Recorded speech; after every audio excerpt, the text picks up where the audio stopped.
Hello everyone, welcome back to my YouTube channel. दोस्तों उम्मीद करती हूँ आप सभी बहुत अच्छे होंगे और अपने तैयारी में व्यस्त होंगे। तो आज के इस वीडियो में हम लोग मैथ्स पेडागोजी करने वाले हैं जो एमसीक्यू फॉर्म में है और बहुत ही इंपॉर्टेंट है। तो आइए शुरुआत करते हैं। देखते हैं अपना पहला क्वेश्चन। गणित के संदर्भ में ग्रामीण क्षेत्रों में विद्यालय में आने वाले बच्चों के लिए कौन सा कथन सही है? गणित के संदर्भ में ग्रामीण क्षेत्रों में विद्यालय में आने वाले बच्चों के लिए कौन सा कथन सही है? पहला ऑप्शन है, उन्हें विधिवत गणित सीखने की कोई आवश्यकता नहीं है क्योंकि वह उनके काम नहीं आएगा।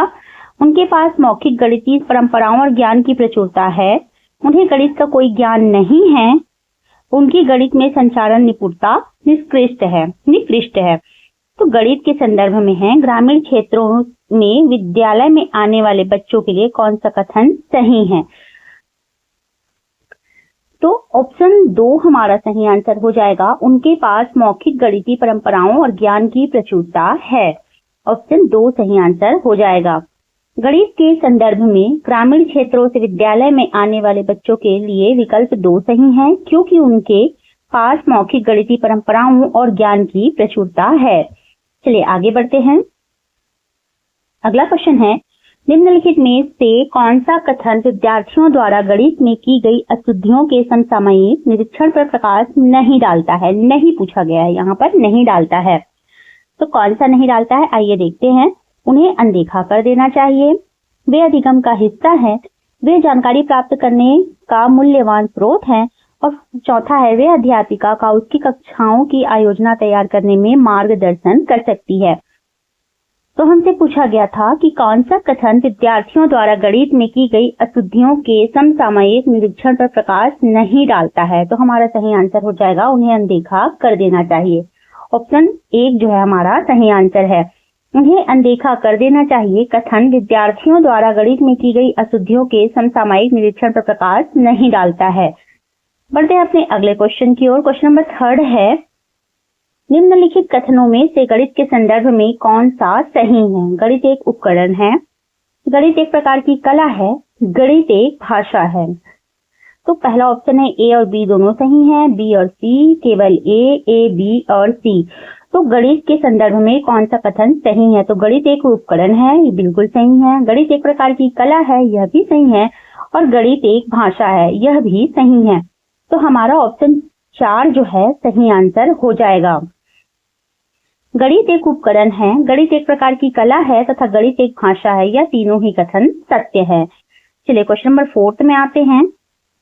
यह सिद्ध करने के लिए कि √2 एक अपरिमेय संख्या है, एक अध्यापक यह मानकर शुरू करता है कि यह एक परिमेय संख्या है और आगे बढ़ते हुए यह सिद्ध करता है कि यह पूर्वानुमान संभव नहीं है। यह उपपत्ति निम्न विधि का उदाहरण है: आगमन विधि का, निगमन विधि का, प्रतिवाद विधि का या सत्यापन विधि का।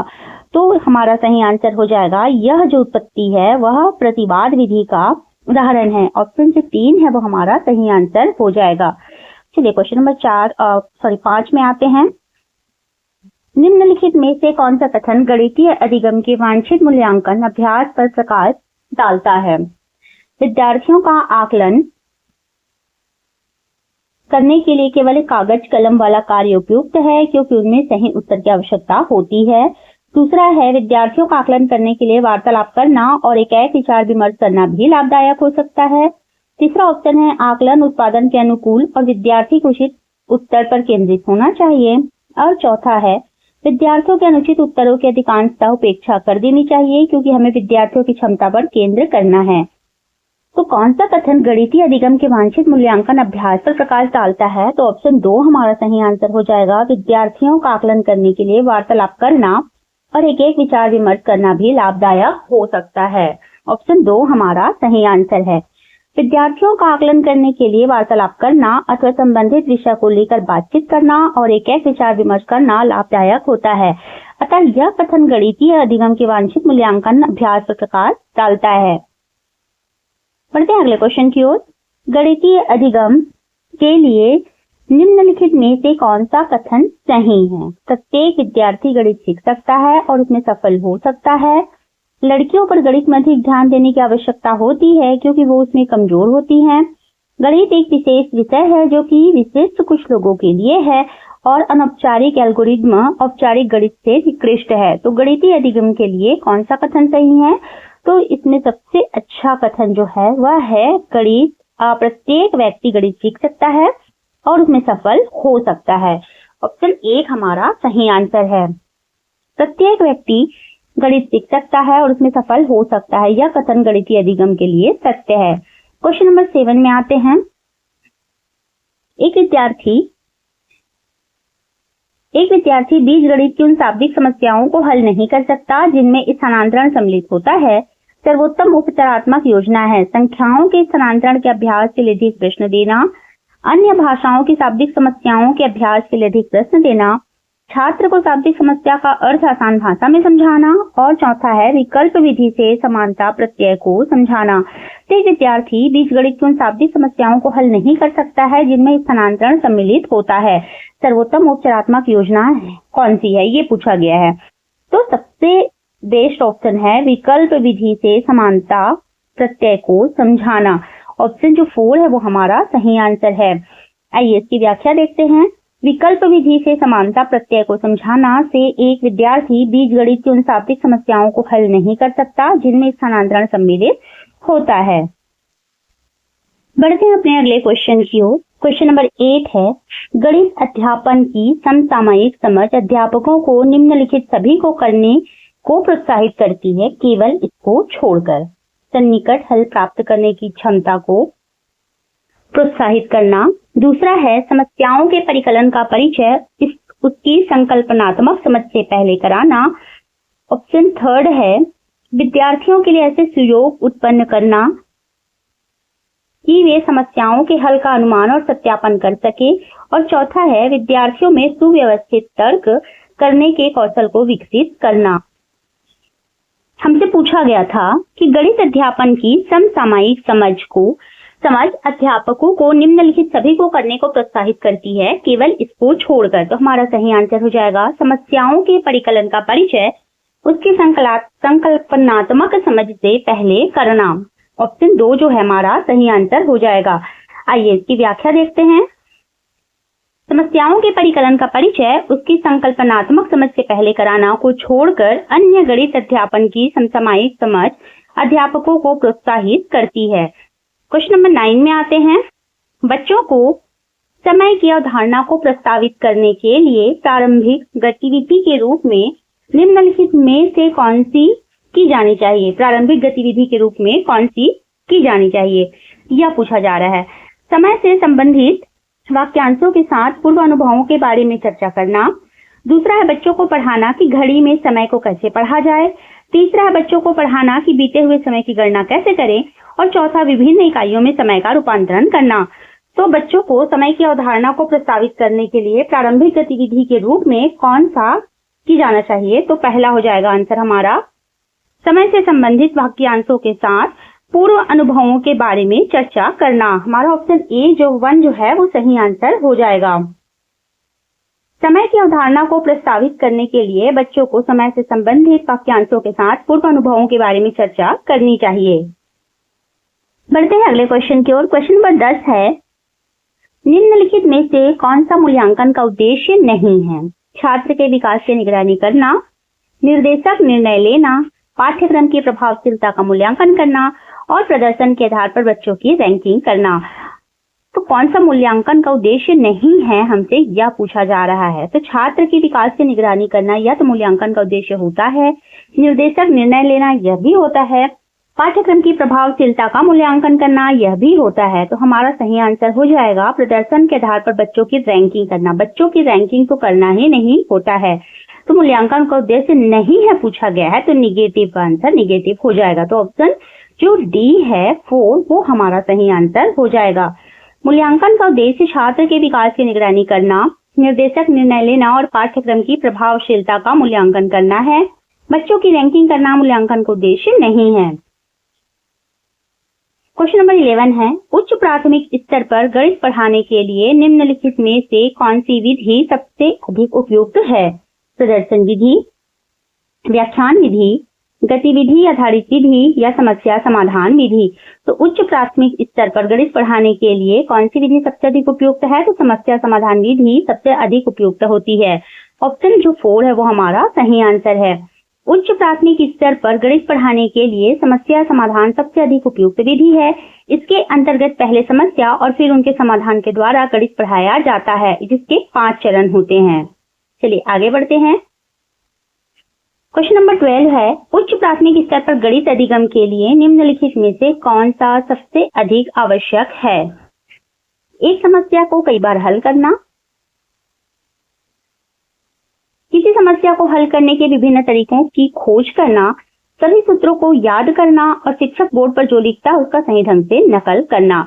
तो उच्च प्राथमिक स्तर पर गणित अधिगम के लिए निम्नलिखित में से कौन सा सबसे अधिक आवश्यक है? तो किसी समस्या को हल करने के लिए विभिन्न तरीकों की खोज करना, यह जो है वो गणित अधिगम के लिए सबसे अधिक आवश्यक होता है। तो ऑप्शन जो 2 है हमारा सही आंसर है। चलिए आगे बढ़ते हैं और इसकी व्याख्या देखते हैं। उच्च प्राथमिक स्तर पर गणित अधिगम के लिए किसी समस्या को हल करने के विभिन्न तरीकों की खोज आवश्यक है।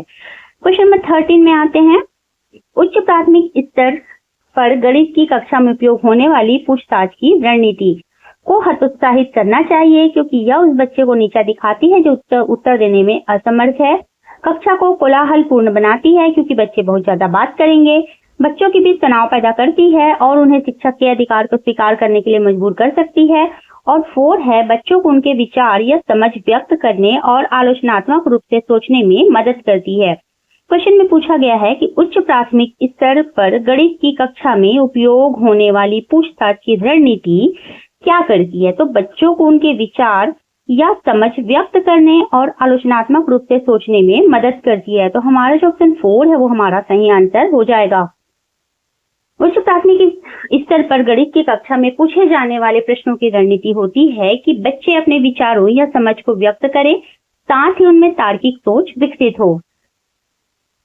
बढ़ते हैं अगले क्वेश्चन की ओर। क्वेश्चन नंबर 14 है, एक शिक्षक ने कक्षा 8वीं के बच्चों को क्षेत्रफल मापन सिखाया है, लेकिन उनके कई छात्र क्षेत्रफल और आयतन की विभिन्न इकाइयों के उपयोग के बीच उलझन में हैं। बच्चों में इस तरह के भ्रम का कारण क्या हो सकता है? बच्चों को क्षेत्रफल की इकाइयों का उपयोग नहीं आता था, बच्चों ने विभिन्न इकाइयों को याद नहीं किया, अलग अलग इकाइयों को उनके दैनिक संबंधित किए बिना सभी को एक साथ बताया गया, और चौथा है, कक्षा 8वीं के शिक्षार्थी के लिए क्षेत्रफल मापन की अवधारणा एक कठिन विषय है। तो एक शिक्षक ने कक्षा 8 के बच्चों को क्षेत्रफल मापन सिखाया, लेकिन उनके कई छात्र क्षेत्रफल और आयतन की विभिन्न इकाइयों के उपयोग के बीच उलझन में हैं।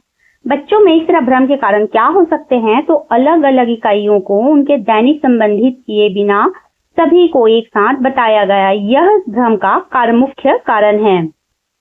सिखाने के बाद भी छात्रों को विभिन्न इकाइयों को लेकर भ्रम है। इससे स्पष्ट है कि इन इकाइयों को दैनिक जीवन से जोड़ते हुए इनके बारे में नहीं सिखाया गया है। क्वेश्चन नंबर 15 में आते हैं। कक्षा में गणितीय वार्तालाप को प्रोत्साहित करने का सबसे उपयुक्त उद्देश्य निम्नलिखित में से कौन सा हो सकता है? गणितीय विवरणों के बारे में बात करते हुए और उनका उपयोग करते समय बच्चों को एक सटीक भाषा का उपयोग करने में सक्षम होना चाहिए। गणित से डरने वाले बच्चों को कक्षा में आपस में बातचीत करने में सक्षम होना चाहिए। गणित के विषयों के बारे में कक्षा में बहस होना चाहिए, आयोजित करना चाहिए। और चौथा है, बच्चों को गणित की कक्षा में प्रमेय और सूत्रों के वाचन में सक्षम होना चाहिए। तो कक्षा में गणितीय वार्तालाप को प्रोत्साहित करने का सबसे उपयुक्त उद्देश्य कौन सा हो सकता है? तो हमारा सही आंसर हो जाएगा, गणितीय विवरणों के बारे में बात करते हुए और उनका उपयोग करते समय बच्चों को एक सटीक भाषा का उपयोग करने में सक्षम होना चाहिए। तो ऑप्शन जो ए है वो हमारा सही आंसर हो जाएगा। गणितीय वार्तालाप को प्रोत्साहित करने का मुख्य उद्देश्य छात्रों को कक्षा में गणितीय विवरण के बारे में बात करने के लिए एक सटीक भाषा के उपयोग में सक्षम बनाता है। पढ़ते हैं अगले क्वेश्चन की ओर। गणित में नैदानिक परीक्षण का उद्देश्य है बच्चों की समझ में अंतर जानना, माता पिता को प्रतिक्रिया देना, प्रगति रिपोर्ट भरना और अंतिम अवधि की परीक्षा के लिए प्रश्न पत्र की योजना बनाना। तो हमसे क्वेश्चन में पूछा गया है गणित में नैदानिक परीक्षण का उद्देश्य क्या है? तो हमारा ऑप्शन 1 जो है वो सही आंसर हो जाएगा। बच्चों की समझ में अंतर जानना। विभिन्न बच्चों की समझ अलग अलग होती है। बच्चों की समझ में अंतर जानने के लिए नैदानिक परीक्षण किया जाता है। बढ़ते हैं अगले क्वेश्चन की ओर। क्वेश्चन नंबर 17 है, उपचारात्मक शिक्षण सहायक है पूरी कक्षा को पढ़ाने के लिए, पाठ की पुनरावृत्ति के लिए, खेल मार्ग विधि द्वारा शिक्षण के लिए, और 4 है कमजोर छात्रों को सीखने की कठिनाई को दूर करने के लिए। तो उपचारात्मक शिक्षण सहायक है। किसमें सहायक है? उपचारात्मक शिक्षण किसमें सहायक है? तो कमजोर छात्रों को सीखने की कठिनाइयों को दूर करने में सहायक है उपचारात्मक शिक्षण। आइए इसकी व्याख्या भी देखते हैं। उपचारात्मक शिक्षण कमजोर छात्रों को सीखने की कठिनाइयों को दूर करने में सहायक होती है। क्वेश्चन नंबर 18 है, निम्नलिखित में से कौन सी गणितीय प्रक्रिया नहीं है? मानस दर्शन, रटना, आकलन और मापन। तो एक गणितीय प्रक्रिया कौन सी नहीं है? तो रटना एक गणितीय प्रक्रिया नहीं है। तो ऑप्शन 2 है हमारा सही आंसर हो जाएगा। रटना गणितीय प्रक्रिया नहीं है क्योंकि रटने से गणित नहीं सीखा जा सकता और न ही गणित का उद्देश्य पूरा होगा। क्वेश्चन नंबर 19 में आते हैं, गणित सीखने में त्रुटियां एक महत्वपूर्ण भूमिका निभाती हैं। यह कथन है असत्य क्योंकि लापरवाही के कारण त्रुटियां होती हैं, सत्य क्योंकि त्रुटियां बच्चे की सोच को दर्शाती है, असत्य क्योंकि गणित सटीक है, और चौथा है सत्य क्योंकि त्रुटियां प्राप्त अंकों के बारे में प्रतिक्रिया प्रदान करती है। तो गणित सीखने में त्रुटियां एक महत्वपूर्ण भूमिका निभाती है। यह कथन सत्य है क्योंकि त्रुटियां बच्चे की सोच को दर्शाती हैं। तो ऑप्शन 2 जो हमारा है सही आंसर है। प्रश्न में दिया गया कथन सत्य है क्योंकि त्रुटियां बच्चों की सोच को दर्शाती हैं और धारणात्मक समझ को मजबूत करने के लिए प्रेरित करती हैं। क्वेश्चन नंबर 20 है, आकार पढ़ाते समय एक शिक्षक ऐतिहासिक स्थानों की यात्रा की योजना बना सकता है क्योंकि अवकाश समय प्रदान करने की आवश्यकता है, क्योंकि अधिकांश पाठ्यक्रम समय पर पूरा हो चुका है, या संचार कौशल में सुधार करने का अवसर होगा। आकार हर वास्तुकला का एक अभिन्न हिस्सा है और इस तरह की यात्राएं विषयों में संबंध को प्रोत्साहित करती हैं। शिक्षा बोर्ड द्वारा फील्ड ट्रिप की सिफारिश की जाती है, इसलिए इसका आयोजन अवश्य किया जाना चाहिए। नीचे कूट दिया हुआ है। पहला है ए और बी 2 सही हैं, दूसरा सी सही है, तीसरा बी और सी सही है, चौथा ए, सी और डी सही हैं। तो हमसे पूछा गया था आकार पढ़ाते समय एक शिक्षक ऐतिहासिक स्थानों की यात्रा की योजना बना सकता है क्योंकि ऑप्शन जो सी है वो सही आंसर है। आकार हर वास्तुकला का एक अभिन्न हिस्सा है और इस तरह की यात्राएं विषयों में संबंध को प्रोत्साहित करती हैं। तो हमारा ऑप्शन जो 2 है वो सही आंसर हो जाएगा। आकार और आकृतियां वास्तुकला का अभिन्न हिस्सा होती हैं, अतः आकार पढ़ाते समय ऐतिहासिक स्थानों की यात्रा विषय की समझ सहायक होगा। तो दोस्तों हमने इस वीडियो में 20 क्वेश्चन कंप्लीट किए हैं। आगे के क्वेश्चन हम लोग अगले वीडियो में करेंगे। तब तक बने रहिएगा हमारे साथ। अगर आपको हमारा वीडियो पसंद आता है तो वीडियो को लाइक कीजिएगा, हमारे चैनल को सब्सक्राइब कीजिएगा और हमारे वीडियो को शेयर भी कीजिएगा। तो मिलते हैं नेक्स्ट वीडियो में, तब तक के लिए धन्यवाद।